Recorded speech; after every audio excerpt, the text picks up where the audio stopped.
Good morning, students. Today we will start metallic bond. As we all know that 80 elements in the periodic table are metals, with the exception of mercury and gallium that are solid at ordinary temperature and pressure. अब सबको पता है कि metals की कुछ characteristic properties होती हैं, जैसे कि इनका bright lustre, high electrical and thermal conductivities, malleability, ductility and high tensile strength.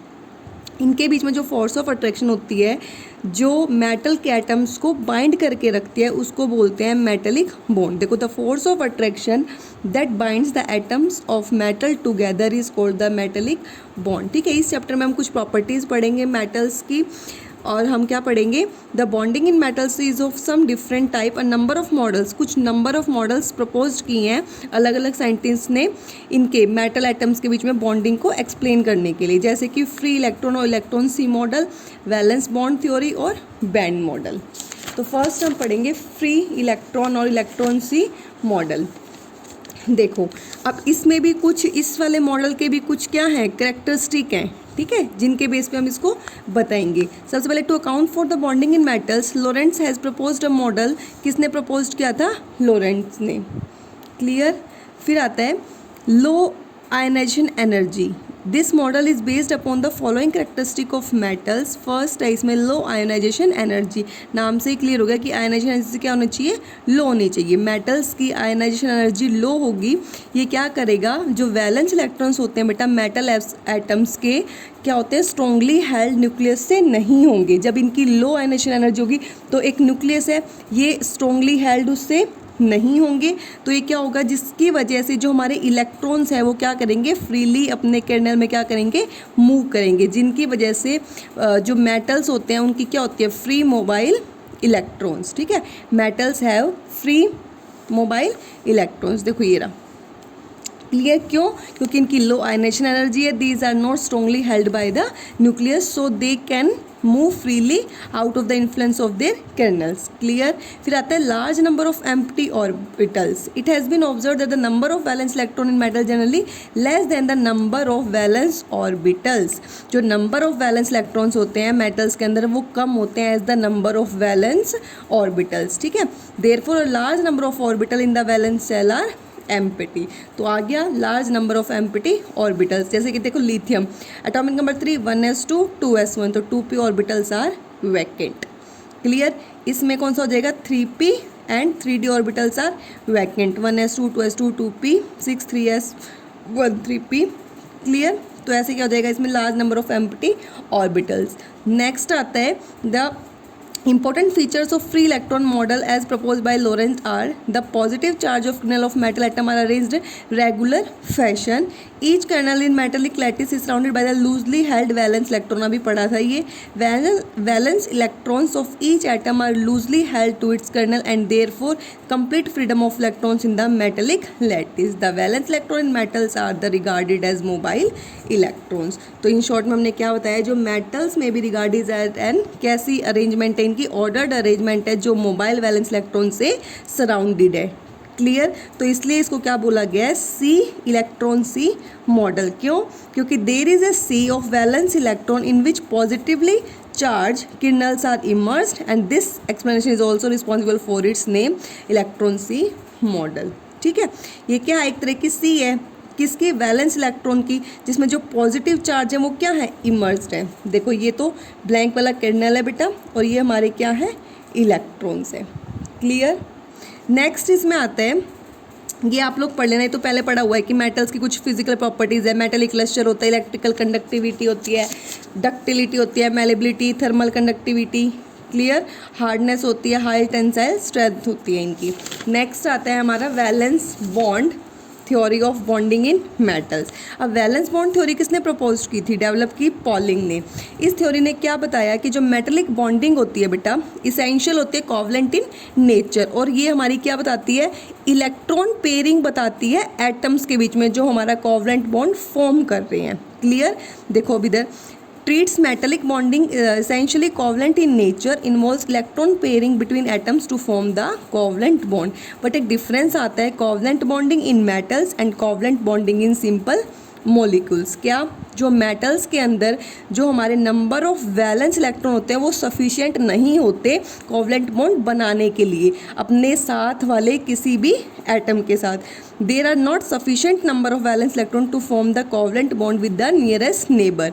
In other words the bonding in metal is electron deficient. To account for the bonding with all the nearest neighbor, delocalized bond may be proposed. delocalized तो पहले बता चुकी हूँ कौन सा bond होता है। तो इसमें एग्जाम्पल दिया हुआ है लिथियम मेटल का जो BCC लैटिस में है, ठीक है। ये एग्जाम्पल आप लोग पढ़ लेना।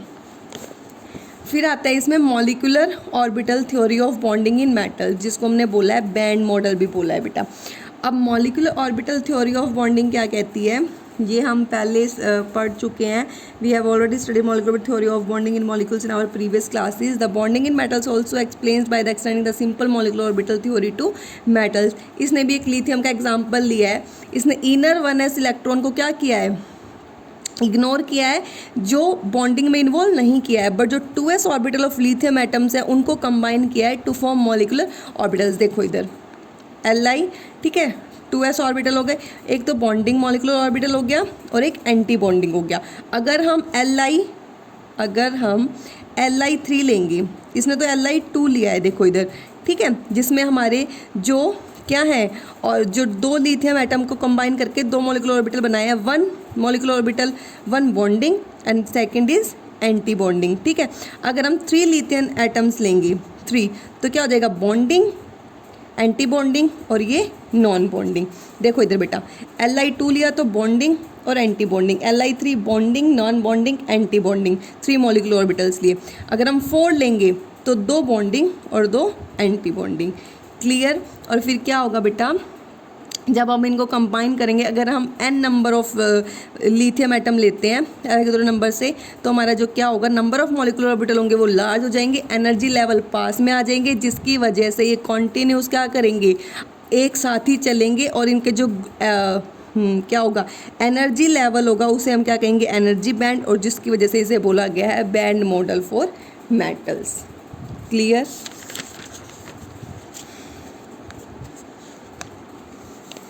अब ये भी एग्जाम्पल ऐसे ही दिए हुए अलग अलग, उसमें लिथियम का था, इसमें लिथियम और बेरिलियम एटम दिया है, ठीक है। इसमें अब आप लोगों को ना ये पढ़ना है बेटा कंप्लीट। उसमें ये है, क्या कहते हैं, इसमें एक चीज़ और बताइए कि जो लिथियम हमारा होता है वो गुड कंडक्टर होता है, और सेम टाइम पे अगर हम एक मेटल के एंड को हीट करेंगे, ठीक है, जो तो इलेक्ट्रॉन है उस एंड पे, इलेक्ट्रॉन्स हैं एंड उस एंड पे वो क्या करेंगे, एनर्जी को गेन करेंगे और हमारे कुछ एम्प्टी एनर्जी बैंड्स में चले जाएंगे, ठीक है, और वहाँ से वो क्या करेंगे, ट्रैवल करेंगे another part of the metal. Clear? और इससे बोला गया थर्मल कंडक्शन ऑफ मेटल्स। अब इसमें 2 बातें आती हैं, एक तो आता है कंडक्शन बैंड और एक आता है वैलेंस बैंड। अब देखो, जो हमारा कंडक्शन बैंड होता है वो हमारा एम्प्टी बैंड होता है, ठीक है, और जो आउटर मोस्ट फील्ड बैंड होता है वो हमारा होता है वैलेंस बैंड। देखो इधर वैलेंस बैंड और हमारा कंडक्शन बैंड इधर से भी दिखाया हुआ है। देखो, the outer field energy band is called valence band and while the adjacent empty band in which electrons can move is called the conduction band, ठीक है। तो जो वैलेंस बैंड और कंडक्शन बैंड होंगे फॉर मेटल्स के, semi metals and non metals, ये दिया हुआ semi metals and non metals. Clear? Semi metals और नॉन मेटल्स, तो ये पढ़ लेना। तो कंडक्शन बैंड समझ में आ गया, अलग अलग एग्जाम्पल दिए हुए हैं, ये तुम देख लेना बेटा। नेक्स्ट आता है हमारा सेमी कंडक्टर्स। अभी हमने क्या पढ़ा, फ्री इलेक्ट्रॉन सी मॉडल, और क्या पढ़ा, मॉलिक्यूलर ऑर्बिटल या फिर बैंड मॉडल, और एक मॉडल और पढ़ा valence bond theory of bonding. Next आता है semiconductors. Semiconductor are the solids whose conductivity lies between conductors and insulator. Semiconductors बेटा वो सॉलिड्स होते हैं जिनकी कंडक्टिविटी कंडक्टर और इंसुलेटर के बीच में आते हैं। कंडक्टर पता है conduct electricity, and insulator are the bad conductor of electricity, जो इलेक्ट्रिसिटी को कंडक्ट नहीं करते। या फिर their conductivity in the range of 10⁻² to 10⁻⁹ पर ओम पर centimetre.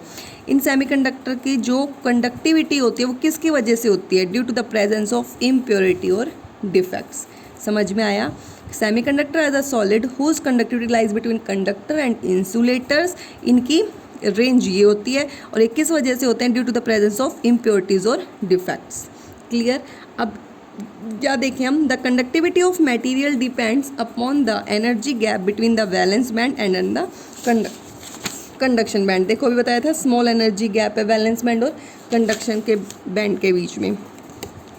A semiconductor has only small difference in energy between the filled valence band and empty conduction band. The band gap of some semiconductor are listed. ये कुछ table दी हुई है, ठीक है। अब इसमें आता है पहले ही पढ़ लेते हैं। Germanium and silicon are the most important commercial example of semiconductors, ठीक है। Crystal structure of germanium silicon similar, इनके स्ट्रक्चर्स कैसे होते हैं, डायमंड की तरह, ठीक है। जर्मेनियम सिलिकॉन के पास भी 4 इलेक्ट्रॉन होता है आउटर मोस्ट शेल में, जो ईच एटम कोवलेंटली बॉन्डेड होता है नेबरिंग एटम से through the sp3 hybrid bond, और क्या बनाता है, स्टेबल टेट्राहेड्रल स्ट्रक्चर बना देता है बेटा, जैसे कि डायमंड में बनता है। फिर आता है टाइप्स ऑफ सेमीकंडक्टर। अब हमारे 2 टाइप्स के सेमीकंडक्टर होते हैं, इंट्रिंसिक सेमीकंडक्टर और एक्सट्रिंसिक सेमीकंडक्टर्स। इंट्रिंसिक सेमीकंडक्टर्स कौन से होते हैं, प्योर सिलिकॉन और germanium are poor conductors because they have network और lattice of 4 strong covalent bond. Line to line इसलिए पढ़ा रही हूँ, कोई भी कन्फ्यूजन आए अपनी बुक्स में से ये पढ़ लेना। Strong covalent bonds, there are no free electrons as in case of metals and therefore the electrical conductance is very low. तो जो प्योर सिलिकॉन और जर्मेनियम होता है वो हमारे पुअर कंडक्टर्स होते हैं बेटा, क्यों, क्योंकि उनका जो नेटवर्क होता है या फिर लैटिस जो 4 स्ट्रॉन्ग कोवलेंट बॉन्ड्स की वजह से इनके पास कोई भी फ्री इलेक्ट्रॉन्स नहीं होते जैसे कि मेटल्स में होते हैं, इसीलिए जो इनकी इलेक्ट्रिकल कंडक्टेंस है वो क्या है, लो है। अगर इनको सफिशिएंट अमाउंट ऑफ एनर्जी दी जाए हीट की फॉर्म में तो ये क्या बना लेंगे, क्रिस्टल बना लेंगे, जिसकी वजह से जो कोवलेंट बॉन्ड है वो क्या हो जाएगा, break due to the thermal vibration and electrons are released. Clear है ये बात। When the crystal is connected to the electric current, अगर जो ये क्रिस्टल बना है, ये कहता है when a sufficient amount of energy से in the form of heat is supplied to the crystal, अगर हमारे किसी भी एनर्जी को हीट की फॉर्म में क्रिस्टल को क्या किया जाए, सप्लाइड किया जाए, तो जो कोवलेंट बॉन्ड है वो टूट जाएंगे और जो किसके, due to thermal vibration electrons are released. अगर इस क्रिस्टल को इलेक्ट्रिक करंट से क्या करा जाए, कनेक्ट किया जाए, तो जो इलेक्ट्रॉन्स है ये इलेक्ट्रॉन्स है वो क्या करेंगे, पीछे की तरफ क्या करेंगे, मूव करेंगे, ठीक है, leaving behind a positive charge और a positive hole at the site of missing electron, ठीक है। फिर क्या कहता है ये, the crystal will now be able to conduct electricity because one, फिर ये क्या कर लेंगे, इलेक्ट्रिसिटी को कंडक्ट कर लेंगे, because one electric field is applied the electron move in one direction and the positive hole move in the other direction. जो electrons हैं वो एक डायरेक्शन में जाएंगे और जो पॉजिटिव होल है वो दूसरी डायरेक्शन में जाएंगे, जिनकी वजह से जो इलेक्ट्रॉन्स हैं वो क्या करेंगे, interstices of lattice and positive hole jump from one bond to another as shown in figure 16b, ठीक है। इसलिए इसको बोला गया है intrinsic semiconductor of the crystal and some substances are intrinsic semiconductors, ठीक है।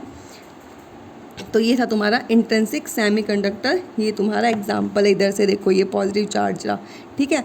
क्या बताया था अभी कि अगर क्रिस्टल को कनेक्ट किया जाए इलेक्ट्रिक करंट में तो जो इलेक्ट्रॉन्स है वो बिहाइंड जाएंगे अ पॉजिटिव चार्ज और a positive hole at the site of missing electrons, ठीक है, और क्या करने लग जाएंगे, इलेक्ट्रिसिटी को कंडक्ट करेंगे। क्यों, क्योंकि जो इलेक्ट्रिक फील्ड जब हमने अप्लाई की तो इलेक्ट्रॉन्स एक डायरेक्शन में जाएंगे और पॉजिटिव होल अदर डायरेक्शन में, जिसकी वजह से इलेक्ट्रिसिटी कंडक्ट कर लेंगे, that is known as intrinsic conductors. Next आता है extrinsic semiconductors. Silicon and, इसमें एग्जाम्पल था pure silicon germanium. Silicon and germanium can be made semiconductor in a controlled way by adding appropriate impurities which help in the carrying current. कुछ impurities मिलाई। अब the impurities are of 2 different type, एक तो donor और एक acceptor, देने वाला और लेने वाला। The donor impurities provide electron in the following वे, ठीक है। अब ये क्या कहता है बेटा, सिलिकॉन और germanium are first obtain the purest form by zone refining such some atoms with a 5 valence electron donor such as arsenic are added to the germanium crystal.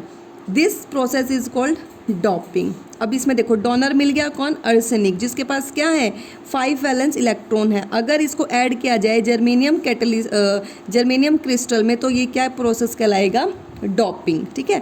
Doping can be thought of as replacing a few atoms of original element with atoms having either more और fewer electron. तो समझ में आ गया doping कैसे process बोला गया, अगर हम फ्यू जो ओरिजिनल एलिमेंट है उसके फ्यू इलेक्ट्रॉन्स कुछ एटम्स को हटा दें या रिप्लेस कर दें किस एटम से जिसके पास ज़्यादा या कम इलेक्ट्रॉन्स है, उसे बोला गया doping. A minute proportion of silicon atoms are randomly replaced by arsenic atom with 5 electrons in their outermost shell. As the germanium atom is substituted by an atom of arsenic, 4 of the electrons in arsenic form covalent bond with the surrounding germanium. And अभी क्या बताया मैंने, arsenic के पास कितने हैं 5 हैं, जिनमें से जो 4 इलेक्ट्रॉन्स है वो तो क्या कर लेंगे कोवलेंट बॉन्ड बना लेंगे किसके साथ जर्मेनियम के साथ, और जो एक इलेक्ट्रॉन बचा है 5th वो क्या हो जाएगा फ्री हो जाएगा।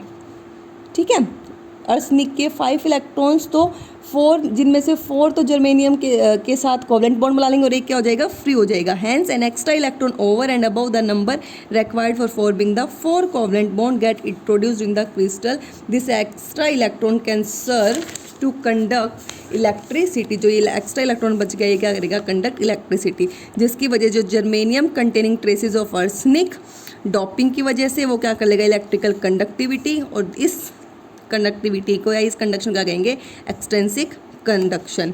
It much higher than intrinsic conduction. In this type of conduction current is carried by the excess electron in the normal way, therefore is called N type semi conduction.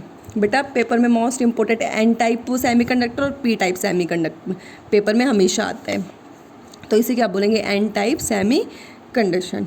ठीक है, बताया था ना आर्सेनिक ने क्या करी है जर्मेनियम में डॉपिंग। आर्सेनिक के पास 5 इलेक्ट्रॉन जिसमें से 4 ने कोवलेंट बॉन्ड बना लिया और एक क्या करेगा इलेक्ट्रिकल कंडक्टिविटी। ठीक है, इसी में अगर देखें नेक्स्ट असेप्टर, अभी तो डोनर था, acceptor impurity helps in conduction in the following way. Suppose such atoms of germanium are doped with the acceptor atom have only 3 outer shell electron. अब उसके पास कितने थे 5, इसके पास अगर हम असेप्टर ले 3 आउटर शेल इलेक्ट्रॉन है सच एज इंडियम। ठीक है, जिसके पास 3 each indium atom use it 3 electron to form 3 bond in the lattice is unable to form 4 bond to complete the network structure of germanium. उसने network structure complete कर दिया था 4 का, बट अब हम इंडियम ले रहे हैं तो इसके पास 3 हैं तो ये तो 4 स्ट्रक्चर भी नहीं बना पाएगा। तो इसमें क्या हो जाएगा जब ये इसके पास कितने हैं 3, ठीक है, और बनता किससे स्ट्रक्चर लैटिस 4 से, तो नहीं बनेगा 3 ही होंगे तो एक के पास क्या आ जाएगा पॉजिटिव होल बन जाएगा एक की जगह। तो as a result some of the site normally occupied electron will left empty and give rise to electron deficiency. और जो इलेक्ट्रॉन डेफिशिएंट साइट होगी बेटा वो क्या कहलाएगी हमारी पॉजिटिव होल, जिसकी वजह से जो नेट चार्ज है इन साइड पे वो पॉजिटिव आ जाएगा। और अगर इसको इलेक्ट्रिक फील्ड अप्लाई की जाए तो जो वैलेंस इलेक्ट्रॉन है एडजेसेंट जर्मेनियम एटम पे वो सफिशिएंट एनर्जी गेन कर लेंगे to move into the hole. ठीक है, this forms a new positive hole on the adjacent germanium atom. This migration of positive hole continues and current is carried throughout the crystal. This is equivalent moving an electron in the opposite direction and therefore current is carried. And doping of germanium with a trace of indium increases the electrical conductivity of germanium crystal since the current is carried by the migration of the positive hole. This type of conduction is called P type semi conduction. तो आ गई N type semi conduction और P type. N type में हमने क्या लिया था germanium arsenic जिसके पास 5 electrons थे, जिसने 4 कोवलेंट बॉन्ड बनाया था और एक एक्स्ट्रा इलेक्ट्रॉन था जो कैरिंग करंट कर रहा था। ठीक है, इसमें इंडियम में लिया जिसने 3 इलेक्ट्रॉन्स थे और हमारा 4 लैटिस स्ट्रक्चर नहीं बनाया 4 इलेक्ट्रॉन से, तो हमारा एक क्या हो गई एम्प्टी साइट हो गई और जिसकी जगह पॉजिटिव होल क्या हो गया एस्टेब्लिश्ड हो गया, और उस होल को इलेक्ट्रॉन डेफिशिएंट साइट हो गई जिसको हमने क्या बोला पॉजिटिव होल, और जो नेट चार्ज था इन साइड्स पे वो क्या कहलाएगा पॉजिटिव। ठीक है, और जब हमने इलेक्ट्रिक फील्ड अप्लाई करी तो जो वैलेंस इलेक्ट्रॉन थे एडजेसेंट जर्मेनियम एटम पे उन्होंने कुछ एनर्जी गेन की जिनकी वजह से वो होल में चले गए और एक न्यू पॉजिटिव होल बना, जो माइग्रेशन हुई पॉजिटिव होल की और करंट उन्होंने कैरी कर लिया थ्रू आउट द क्रिस्टल, जिससे हमने क्या बोला पी टाइप सेमी कंडक्शन। अगर जर्मेनियम की डॉपिंग इंडियम से है तो P type semiconductor that increase the electrical conductivity of germanium. Clear बेटा, तो ये था तुम्हारे सेमी कंडक्टर, अच्छे से पढ़ना है आज। Metallic bond and semiconductor that is type of semiconductor, intrinsic and extrinsic and n type and p type semiconductors. तो ये कंप्लीट कर लेना बेटा, ठीक है, और इसकी एप्लीकेशंस भी। Thank you.